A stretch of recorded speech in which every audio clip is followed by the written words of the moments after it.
You would do 30 years over your child? If they convict me, yes. If we don't talk, they what? What the fuck? Make them do their job. If we fucked up, we fucked up. God gonna make us pay for our sin. You make these people do their fucking job. You don't bend over and get fucked by these people. You make these people do their job. That's why they get hired. You don't do their job for them against your son. There's a code in the streets, one that's unspoken but understood by everyone who's ever been in the trenches. You don't fold, you don't snitch, and you never, ever turn on your own blood. But in the case of rapper Hakeem Robinson, known to the streets as Ksoo, that code shattered. The courtroom turned into a war zone of betrayal as people closest to him, his own father, his street brothers, became the ones taking him down. It's one of the most shocking cases in hip-hop history. And to understand how we got here, we need to start with one powerful statement. That line hits hard. Boosie wasn't just talking tough, he was laying out a principle. If the system wanted him, they had to earn it. No shortcuts, no turning on his child. But the world Ksoo was living in didn't follow that logic. Because the deeper you go into this story, the clearer it gets. This wasn't just a rapper caught up in some beef. This was a man surrounded by betrayal, bad choices, and blood on the pavement. They're laughing at you over beer and shots right now. We're making that motherfucker turn on his own seed. He's turning on his own boy. Then they're gonna kill his ass when he go back there and we let him out. You know what we're gonna do? We're gonna make him testify and let his ass out after and give him credit for time served and let Ksoo boy smoke his ass. 2 birds and 1 stone. That pain in Boosie's voice, that fear, it's the same pressure Ksoo's father felt. But while Boosie resisted, Abdul Robertson Sr. did not, and that's where everything changed. Before the headlines, before the mugshots, Ksoo was already a name buzzing in Jacksonville. Not for his music, but for his presence. He wasn't just in the streets, he was feared in them. Raised in a world of violence, Ksoo found family in the ATK crew, led by rapper Young and Ace. ATK wasn't just a rap group, it was a movement, and it had one mission: dominate the streets. Opposing them was KTA, fronted by Julio Fulio. The beef between ATK and KTA was an industry play. It was life or death. Friends were dying, songs were being made mocking the dead, and every diss track felt like a funeral invitation. As bodies dropped, Ksoo's name kept rising, but not because he was keeping things low-key. He was doing the opposite. He was loud about it, proud. On Instagram, on live streams, in his lyrics, he made it known that he wasn't just rapping about bodies. He was allegedly tied to real ones. And then came the moment that would later haunt the courtroom. Come on, man. Hey, can somebody help us do this shit, Ace? That's why I'm trying to call. Ksoo, get the camera. Get the camera, Ksoo. Now, Ksoo know how to do it. You for sure know how to do it. What you want? Yo. You said what? Tell him I said I got way more than him. I'm gonna lie. I ain't gonna do that. Oh, yeah. That wasn't a bar. That was a confession with a camera on.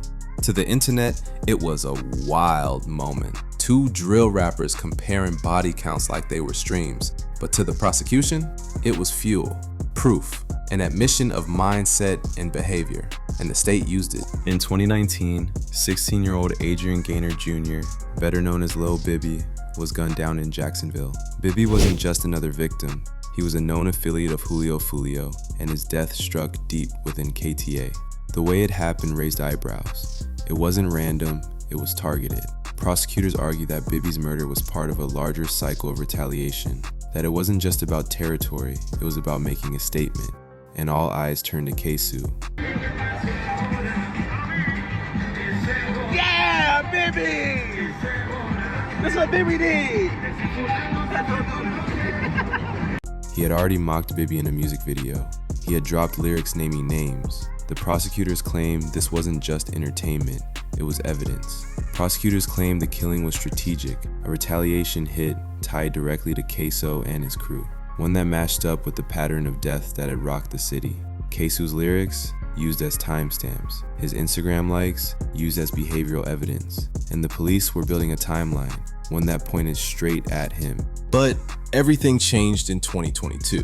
Ksoo had been sitting in jail, the charges were stacking, the energy from the music videos was long gone. And behind the scenes, the state was applying pressure, hard. They weren't just trying to convict Ksoo, they were breaking down his circle, offering deals, making calls, looking for cracks in the foundation. And then it happened. The one person no one expected to break, broke. His own father, Abdul Robinson Sr., had taken a plea deal. He was going to testify against his son. Now, when you watched that video of the murder of Charles McCormick, did you recognize the shooter? Yes, sir. Who was the shooter in that video? Hakeem Robinson. Your son, Hakeem Robinson. Yes, sir. The courtroom went cold. A father pointed to his own child in a murder case. People couldn't believe it. Abdul Robinson had agreed to testify in multiple murder cases. The man who once rode for his son was now helping put him away, possibly forever. The courtroom wasn't just dramatic, it got strange at times. In a bizarre moment, Ksoo's defense attorney tried to argue that the shooter seen in footage didn't physically match Ksoo. His reasoning? The shooter ain't got no ass. Meanwhile, he claimed Ksoo did. A squash, a normal-sized human being. He's huge, but even in this, you can tell. He's got a belly. He is out of shape. He is not toned. Your Honor, I hope that I can quote what I did the other day when I said the shooter ain't got no ass. He does. It was a desperate play, but it showed how thin the defense's options were.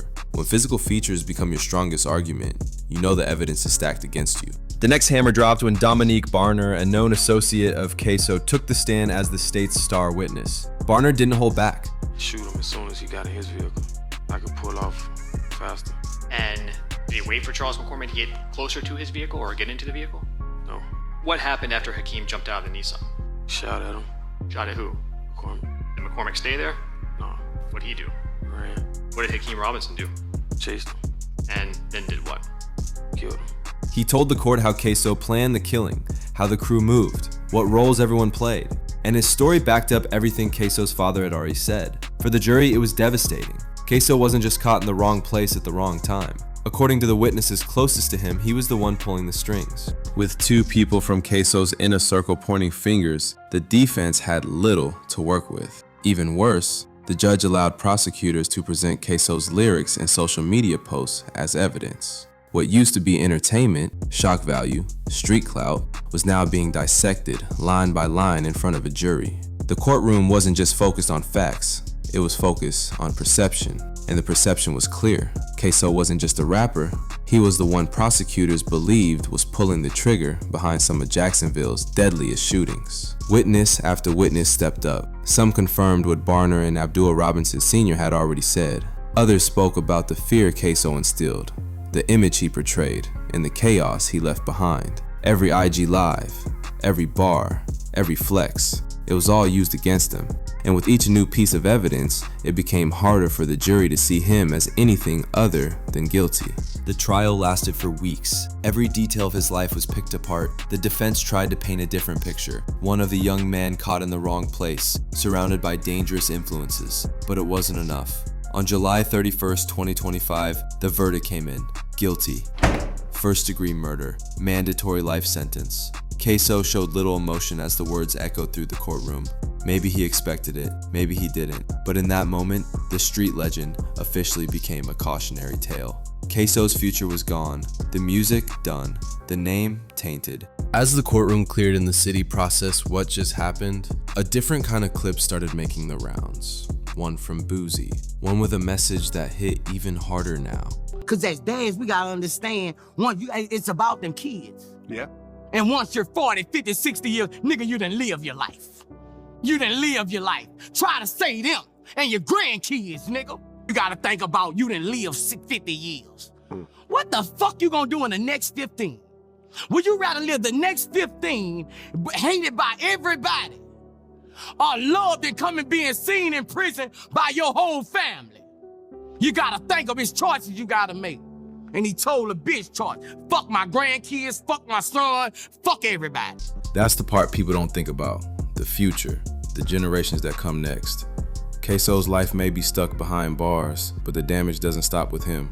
It ripples through families, through neighborhoods, through the culture.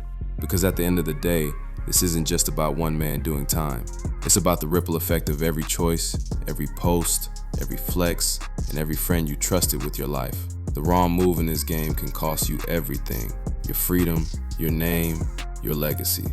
In the end, Ksoo didn't just get locked up, he got locked out of loyalty, of family, of legacy. His father flipped, his homie turned witness, his city turned silent, and the only thing left was the echo of what could have been. Being around the wrong people, chasing the wrong energy, making one bad decision after another, it adds up. And for Ksoo, it ended with a life sentence. The truth is, not everybody around you is built to last. Not everyone screaming loyalty will prove it when the pressure hits. So if you're watching this thinking it could never be you, think again. Because the streets don't owe you anything. And if you're not careful, the people next to you might be the very ones helping put you away. Some people chase clout, some people chase respect. But when the courtroom closes and the cell door slams shut, all that's left is the choice you made.